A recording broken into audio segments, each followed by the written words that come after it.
Tu t'es déjà senti jugé rabaissé juste à cause de ton métier, de tes origines? T'es-tu déjà battu pour un amour jusqu'à en perdre ta dignité face à des gens qui, de toute façon, ne te verraient jamais comme l'un des leurs? Voici l'histoire de comment un simple électricien de Lyon a fini par faire tomber tout un château de cartes bourgeois simplement en restant fidèle à lui-même. Je m'appelle Julien et ce soir-là, tout a basculé.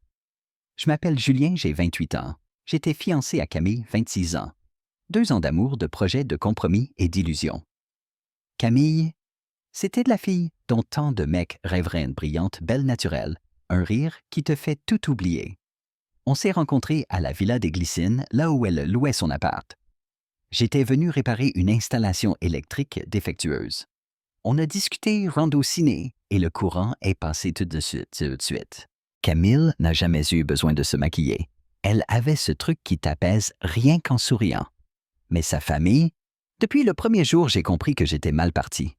Chez les Lefebvre, tout sent le fric et la façade bien propre. Derrière les volets, c'est tout autre chose. Le père Monsieur Lefebvre, un ponte de la finance, te regarde comme s'il venait d'écraser une crotte sur son paillasson. Impossible de finir une phrase sans qu'il mate son portable ou cherche du regard quelqu'un d'intéressant à qui parler. Madame Lefebvre, l'air faussement bienveillant, te sert du vin, mais ses yeux analysent chaque détail de ta tenue, de tes manières. Et Pauline, la petite sœur, c'est la caricature de la gosse de riche parisienne, toujours à vouloir briller, à lancer des piques gratuites, à chercher le clash pour un oui ou pour un non. La première fois où je me suis pointé en chaussures de sécurité, ils m'ont jaugé de haut en bas. Monsieur Lefebvre, inlassablement. Et donc, vous faites quoi déjà? Toujours comme s'ils n'avaient jamais entendu ma réponse. Je suis électricien, j'ai ma boîte à Lyon. Madame Lefebvre, sourire en coin. Ça doit être gratifiant de travail manuel, comme si c'était une punition. Pauline, elle balance. C'est pas dangereux ce métier. Moi, je pourrais pas sortir avec un gars qui risque de pas rentrer le soir, genre, tu désamorces des bombes en Afghanistan? Camille tentait parfois de me défendre, mais elle se faisait balayer direct. Après, elle me rassurait. Ils sont juste vieux jeux, t'inquiète. Mais moi, je savais. Je n'étais pas accepté. J'ai commencé à me méfier de chaque mot, à douter de ma valeur. Mais je me suis accroché. Parce que j'aimais Camille. On avait notre appart, notre bulle, loin de tout ce cinéma.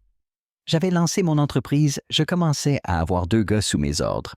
Quand on était juste tous les deux, c'était parfait. Mais à chaque fête, chaque dîner à Villa des Glycines, c'était la même mascarade. Ils invitaient tout le gratin banquiers, avocats, médecins. Et moi, j'étais l'animal exotique qu'on exhibait pour montrer l'ouverture d'esprit de la famille. Voici Julien, le fiancé de Camille. Il est électricien. C'est original, non?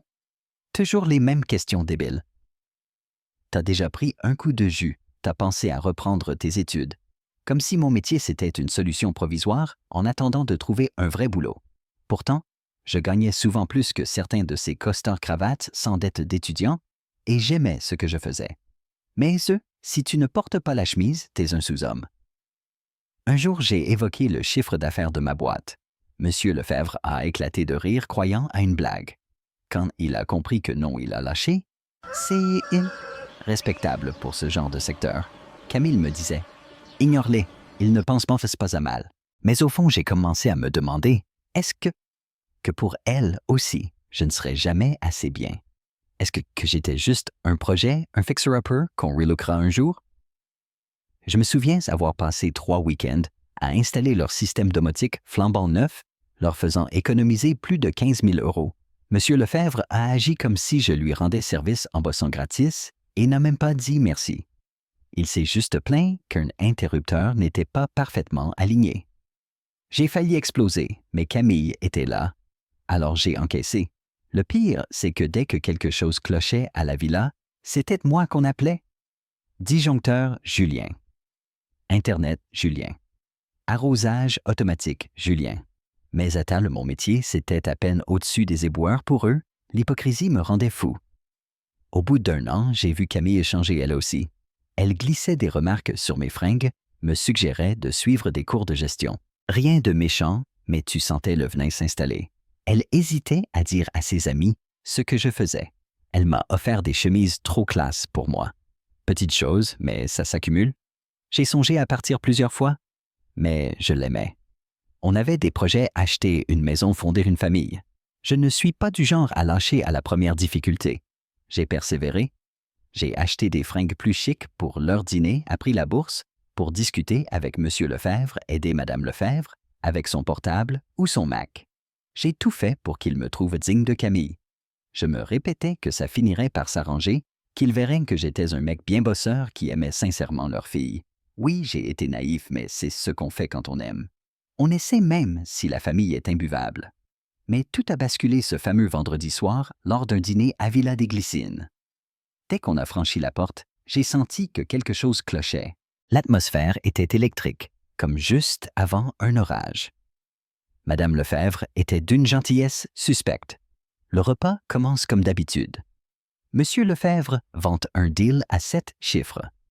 Madame Lefebvre raconte son gala de charité, où elle a lié amitié avec une pseudo-célébrité, Pauline Pleurniche, sur sa galerie désertée, alors que ses toiles ressemblent à des coloriages de maternelle. Je me coupe du bruit jusqu'à ce que Monsieur Lefebvre me lance un regard bizarre, presque ravi. On réfléchit à ta situation, dit-il, en sirotant un verre hors de prix. Ma situation. Je sens le piège. Tu veux parler de celle où je bosse comme un damné pendant que tu joues au loup de Wall Street? Ça, c'était dans ma tête. En vrai, il sourit sans chaleur. Je parle de ta carrière, de ton avenir, de celui de Camille. Je regarde Camille qui s'absorbe soudain dans sa purée. Elle savait, c'était planifié. J'ai parlé à un collègue au cabinet. Il peut te prendre en analyse financière débutant. Pas besoin de diplôme, on fait une exception. Je manque de m'étouffer. Madame Lefebvre prend le relais. On pense que ce serait plus adapté, plus sûr, une vraie carrière avec de belles perspectives.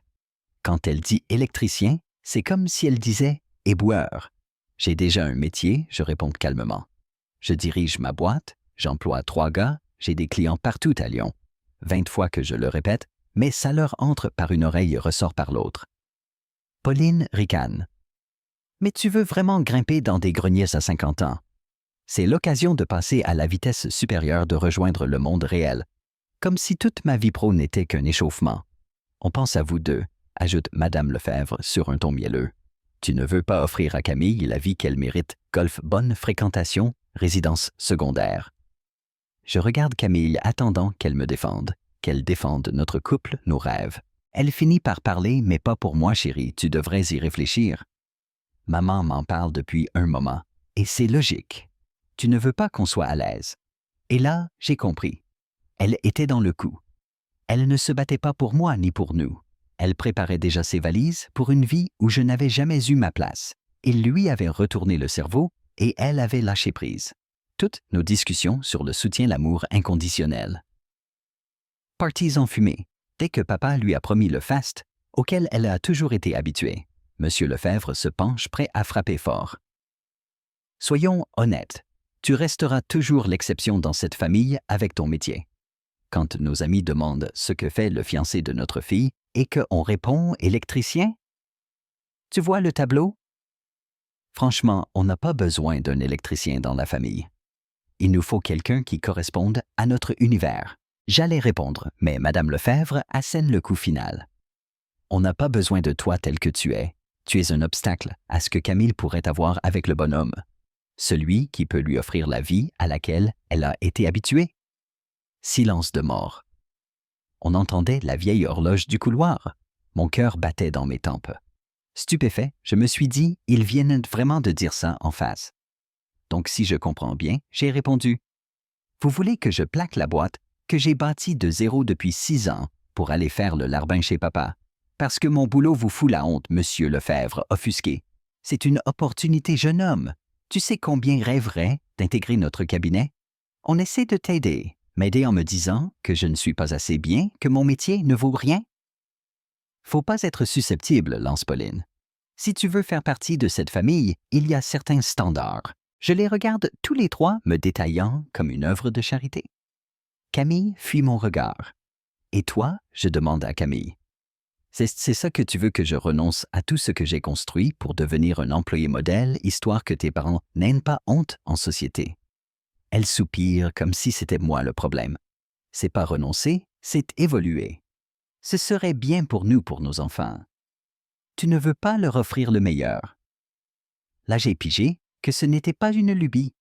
Ils avaient tout planifié, même celle que je croyais de mon côté.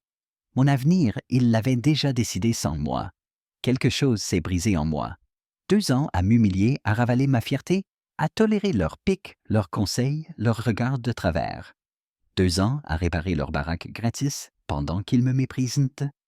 J'ai songé à toutes les nuits, à bosser sur des devis au matin glacé, à dépanner des urgences à la fierté, d'un chantier fini au respect de mes clients de mes gars. Et eux, tout ça, c'était nanada. Juste un brouillon à corriger. J'ai pris une gorgée, reposé mon verre et souri. Le genre de sourire qu'on a quand on voit enfin la vérité. En fait, moi aussi, je réfléchis à ma carrière, j'ai dit. Ils ont tous eu l'air ahuri. R-script. J'étudierai votre offre, mais j'ai des conditions. Monsieur Lefebvre hausse les sourcils irrités, comme si son chien lui répondait. Des conditions, oui. Primo, je veux un écrit manager au bout de 2 ans salaire idem. Pas question de commencer en bas parce que mon métier vous gêne. Je manage déjà du monde. Secundo horaire flexible pour continuer à faire tourner ma boîte d'électricité. J'ai des clientes fidèles, je donne ma parole. Pauline lève les yeux au ciel, tu rêves. On ne peut pas être à cheval sur 2 mondes. Tertio. Et c'est le plus important. Je veux un contrat qui stipule qu'au bout d'1 an, votre cabinet embauche 5 ouvriers électriciens, plombiers chauffagistes pour un nouveau service de maintenance que je piloterai. Des types comme moi méritent aussi leur chance. Et votre immeuble aurait bien besoin d'un vrai entretien plutôt que de payer des fortunes en dépannage. Silence glacial. Je voyais les rouages tourner. Ils ne s'attendaient pas à ce que je négocie. Ils pensaient que je serais reconnaissant d'intégrer leur monde. Monsieur Lefebvre devient écarlate. T'as du culot de poser des conditions chez moi. Pour qui tu te prends? On t'offre une occasion en or et tu veux dicter tes lois. Je me lève, balance ma serviette. Je suis l'électricien qui a domotisé votre villa, celui qui a réparé votre groupe électrogène en plein blackout quand tous vos copains relotaient. Je suis celui qui a bâti sa boîte sans piston. Et j'aime votre fille assez pour vouloir le meilleur pour nous deux. Mais pas en étant votre paillasson. C'est exactement cette mentalité qui nous inquiète pour Camille, riposte Madame Lefebvre. Ce complexe d'ouvrier, j'éclate de rire. Vous n'avez fait que me rabaisser depuis le début. Mon métier n'est pas assez bien mon passé non plus. Maintenant, vous voulez me formater, me rendre présentable pour vous la péter au golf. Camille, tu choisis quoi? Moi le vrai, l'électricien qui t'aime ou eux, et leur version rêvée de ce que je devrais être. Elle regarde sa mère, puis son père, puis moi. Mais j'ai déjà compris. Tu devrais réfléchir à ce que papa propose, dit-elle doucement. Ne gâche pas tout par orgueil. On pourrait être heureux. Là, j'ai su que c'était fini. 2 ans envolés parce qu'au fond, elle voulait que je change. Merci pour le dîner et le coaching, j'ai lâché. J'ai pris ma veste. Au moment d'ouvrir la porte, Monsieur Lefebvre gronde. Reste là, on va discuter calmement. Je pose la main sur le panneau domotique à l'entrée. J'avais gardé un code d'urgence pas par calcul, juste par prudence. Et parce que j'avais déjà dit 1000 fois de changer les mots. De passe sans succès. Non, on a fini. Je tape le code. Je coupe la lime principale à distance. Toute la maison plonge dans le noir. Pauline crie « C'est quoi ce délire ?» J'accède à la sécurité, la désactive en 2 temps, 3 mouvements. Les alarmes s'arrêtent. « Qu'est-ce que tu fais ?» hurle Madame Lefebvre. Je montre ce qu'un électricien inutile sait faire. Monsieur Lefebvre bondit. « Rallume tout, c'est chez moi ici. » Je souris. « Marrant, maintenant vous avez besoin de moi. Je ne suis plus si inutile. Et pour finir, j'actionne le système d'arrosage que j'ai moi-même conçu. J'active la sécurité incendie interne. Les sprinklers du plafond s'enclenchent. De là en partout, meubles hors de prix, tableau tissu. Le chaos. Je sors sans me retourner les cris. La panique, l'eau battant le parquet derrière moi. Parfois, il faut juste montrer aux gens ce qu'ils perdent quand tu n'es plus là. Je monte dans mon fourgon, démarre, les laissant patauger dans leur propre vanité. Peut-être pas mon moment le plus mature, mais parfois, il faut marquer les esprits. Et quand tu as été poussé à bout, tu dois te défendre. en roulant aucune culpabilité. 2 ans à me faire rabaisser, traiter en larbin. Et Camille a révélé son vrai visage. Donc oui, j'ai inondé leur baraque, ruiné leur domotique. Leur maison si smart ne l'était plus, et moi, j'étais libre. Le lendemain, 50 appels textos. Je rallume mon portable, j'ai un business à faire tourner. Premier message, Camille. Qu'est-ce que t'as fait? Les tapis sont foutus, les fringues de maman trempées. L'alarme morte, papa ne peut même plus ouvrir le garage. Revient tout de suite, Madame Lefebvre, soudain douce. On a peut-être été un peu dur hier. On veut juste ton bien. S'il te plaît, viens réparer le système, on a notre gala de charité demain. On a besoin de toi. Besoin de moi soudainement. Quelle ironie. Monsieur Lefebvre furieux. Écoute bien, tu reviens immédiatement remettre tout en état ou je porte plainte pour vandalisme. J'ai les images des preuves des amis au parquet. Je peux couler ta boîte. Midi, dernier délai. Je fais ce qu'il faut, je transmets tous les messages à Maxime, mon pote avocat, avec l'enregistrement du dîner. J'avais pris l'habitude d'enregistrer dès que ça sentait le roussi. Il m'appelle Hilar. Ils n'ont aucune chance. T'es admin du système, tu as bossé propre et ils menacent ton business. C'est du pain béni. Envoie juste un dernier message pour te protéger. J'écris à Camille. Regarde le système. Login admin mot de passe password dans 234. Comme j'ai dit à ton père 1000 fois de le changer. Maintenant, n'importe qui peut y accéder. Ce n'est plus mon problème. PS, je démissionne. Blocage de tous leurs numéros. Direction chantier. J'ai une grosse installation à finir pour un resto en centre-ville. Je coupe mon portable. Je bosse pour des clients qui me respectent. Le soir, numéro inconnu. Sophie, la cousine, la seule cool du clan. Qu'est-ce que c'est qu'est? Qu'est-ce qui s'est passé? Ils sont tous hystériques. La villa est sous l'eau. Je résume le dîner, l'offre les insultes. Camille, qui les suit, la verse dans le salon, elle se tait, puis il était temps. Elle me raconte que je ne suis pas le premier. L'ex de Camille, un artiste même traitement, ils ont voulu le forcer à bosser dans le marketing, son art, c'était un hobby. Il a fini par larguer Camille, les envoyer balader. Apparemment, personne n'est jamais assez bien s'il ne colle pas à leur image. Pathétique. On parle un moment, elle me raconte l'après. Les dégâts sont énormes. Parquet gondolé papier, pain ruiné électronique grillé, alarme HS, gala annulé. Madame Lefebvre en crise accusant tout le monde, sauf elle-même. Je ne ressens aucune pitié. Après 2 ans à servir de paillasson, c'était leur tour de galérer. Et Camille, je demande. Elle est passée de « reviens s'il te plaît » à « Julien est un psychopathe ». Classique, elle choisit toujours la version qui la met en valeur. Confirmation, elle n'a jamais été de mon côté. Mieux vaut s'en rendre compte maintenant. Maxime m'appelle le lendemain. Monsieur Lefebvre a tenté de porter plainte pour piratage et dégradation. Les flics ont ri en apprenant que j'étais l'installateur avec tous les droits admin et qu'il avait menacé mon business. L'entreprise de sécurité a donné un devis 25 000 € pour remettre en état. Avec les meubles sols électroniques, près de 100 000 € de dégâts. Pour eux, ce n'est pas la ruine, mais c'est une sacrée leçon. Pas d'assurance, ils n'avaient jamais changé les mots de passe.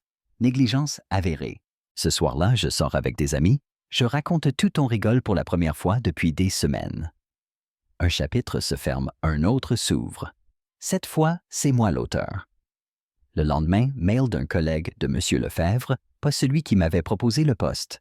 Apparemment, le cabinet déborde de gens qui ne peuvent pas le supporter. Ce gars rénove une maison au bord d'un lac. Il a besoin d'un électricien fiable. Quelqu'un capable de tenir tête à ce type, c'est quelqu'un avec qui je veux bosser. Un nouveau client qui en amène d'autres. Très vite, j'ai dû embaucher 3 gars de plus, acheter un nouveau fourgon, louer un petit bureau au lieu de gérer tout depuis mon garage et prendre une assistante à mi-temps pour la gestion. Qui aurait cru qu'inonder une villa boosterait mon activité?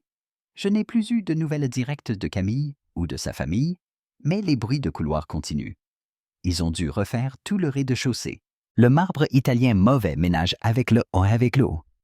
La domotique, ils n'en veulent plus entendre parler, trop peur de moi ou de mes collègues. Monsieur Lefebvre s'inquiète pour son job, le cabinet restructure. Madame Lefebvre a dû annuler 3 galas, un drame social dans leur monde. Pauline a fermé sa galerie faute de budget. Camille sort avec Antoine un banquier présenté par ses parents, parfait pour la vitrine familiale. Grand bien lui fasse. Je suis passé à autre chose. Le mois dernier, j'ai refait l'électricité du Café du Passage. Amélie, la patronne, m'a offert des cookies maison à chaque pause. On a discuté, elle avait tout plaqué après une carrière dans le marketing mort des requins et des faux-semblants. Elle gagnait moins, mais souriait plus. On s'est tout de suite entendu. Elle est drôle simple bosseuse et sa famille m'a accueilli comme un des leurs. Son père, ancien plombier autodidacte, m'a bombardé de questions techniques vraiment intéressées. Sa mère a veillé à ce que je reparte avec la plus grosse part de tarte. C'est ça la famille, la vraie. Avec Amélie, pas besoin de jouer un rôle, pas de pression, pas de performance. La semaine dernière, on traînait chez elle, elle m'a demandé pour Camille. J'ai tout raconté. À la fin, elle a souri, leur perte mon gain. Elle m'a embrassé, puis m'a proposé de choisir les nouvelles suspensions pour le café. Là, j'ai compris que j'avais upgradé. Pas mon boulot, pas mon statut, mais mon entourage. J'ai troqué les snobs contre des gens vrais. Mais l'histoire n'était pas totalement finie. Il y a quelques jours, Camille m'a écrit d'un numéro inconnu. Elle m'a dit qu'ils avaient enfin réparé la villa, que ça leur avait coûté une fortune, que son père risquait de perdre son travail, que Pauline avait dû fermer sa galerie. Elle disait qu'elle regrettait, qu'elle voulait qu'on discute autour d'un café. J'ai regardé son message longtemps. Il y a 1 mois, j'aurais peut-être hésité. Là, j'ai juste ressenti un soulagement immense d'avoir fui à Tampa. Je n'ai pas répondu. Certains circuits guérilés ne se réparent pas. Le lendemain matin, je bois mon café sur la terrasse, profitant du calme avant d'aller chez Amélie. Un SUV noir se gare devant chez moi et en descendent Camille, ses parents, et Maître Richard Wilson. Mon estomac se serre. Il marche vers mon jardin comme une armée en mission. Camille a l'air d'avoir pleuré ou fait semblant. Madame Lefebvre, crispée, est prête à faire un scandale. Monsieur Lefebvre au bord de l'explosion. Il faut qu'on parle à bois, Monsieur Lefebvre. Il n'y a rien à dire, je réponds, sans les inviter à entrer. Je suis enceinte, c'est toi, lâche Camille théâtrale. J'ai failli recracher mon café. N'importe quoi. Impossible. On n'est plus ensemble depuis des mois. Je suis enceinte de 3 mois, j'ai eu peur de te le dire. Je ne suis pas fort en maths, mais je sais qu'elle sort avec Antoine depuis au moins 2 mois. Arrête Camille, tout le monde sait que tu es avec Antoine. Madame Lefebvre s'avance. Tu oses accuser ma fille de mentir, on a des certificats médicaux. Maître Wilson prend la parole. Je suis leur avocat. Nous sommes prêts à engager une procédure pour paternité et pension, à moins que vous ne préfériez régler ça à l'amiable. Je me mets à rire. Laisse-moi deviner. Antoine a appris pour l'inondation et s'est tiré. Ou alors, la galère financière vous pousse à inventer un héritier? Monsieur Lefebvre devient cramoisi. Tu trouves ça drôle? Tu as détruit notre maison, coûté des centaines de milliers, ruiné ma carrière, et maintenant, tu nies ta responsabilité vis-à-vis de l'enfant. L'enfant miracle, hein? Nous avons des témoins qui certifient que vous vous êtes vus il y a 3 mois, affirme Maître Wilson. Je suis avec Amélie depuis avant ça. Demandez à qui vous voulez regarder les caméras du Café du Passage. Le visage de Camille se fissure. Madame Lefebvre change de ton. Malgré tout, nous t'offrons de rester présent pour l'enfant si tu coopères. Coopérer? Comment, Monsieur Lefebvre avance? Tu signes la reconnaissance des dégâts. Tu rembourses, tu verses une pension. Voilà le vrai motif. Il coule, il tente le tout pour le tout. Vous allez quitter ma propriété? Maintenant, je dis calmement. Tu ne peux pas, commence Camille.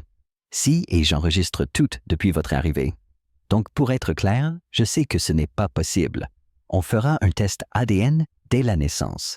Et je contre-attaque pour diffamation, harcèlement, tentative d'extorsion, et j'en passe. J'ai aussi l'enregistrement de votre père menaçant mon entreprise, tous vos SMS de demande d'aide. Si on va au tribunal, ce sera public. Camille fond en larmes pour de vrai cette fois. Madame Lefebvre la serre contre elle, me lance un regard noir. Monsieur Lefebvre bout, mais Maître Wilson l'arrête d'un geste. Ce n'est pas fini, crache-t-il. Si c'est fini, je réponds. Bonne chance avec ce bébé imaginaire. Antoine sera ravi. Je les regarde partir, j'appelle Amélie et Maxime pour raconter. Amélie débarque illico, on installe des caméras de sécurité partout. Maxime rigole. C'est l'arnaque la plus minable que j'ai jamais vue. Ils n'oseront jamais aller plus loin. Et en effet, ils ont disparu. Depuis, plus aucune nouvelle. Avec Amélie, on parle de s'installer ensemble. On a trouvé une petite maison avec garage à transformer en atelier. Elle va bientôt libérer l'appart au-dessus du café, tout s'imbrique. On prévoit même d'élargir l'activité, proposer des déjeuners. J'installe des panneaux solaires ce week-end. J'ai décroché un prêt pour développer la boîte. Je songe à lancer un programme d'apprentissage pour les jeunes qui ne veulent pas forcément faire de longues études, mais qui ont de l'or dans les mains. Parfois, la vraie upgrade, ce n'est ni le boulot, ni l'argent, ni le statut. C'est de choisir ceux qui t'entourent et d'éjecter ceux qui ne t'ont jamais mérité. Oui, j'ai inondé une villa bourgeoise et causé des dégâts impressionnants. Je n'en suis pas fier, mais ça m'a sauvé. Eux voulaient me formater. Moi, j'ai reconstruit mon monde sans eux dedans.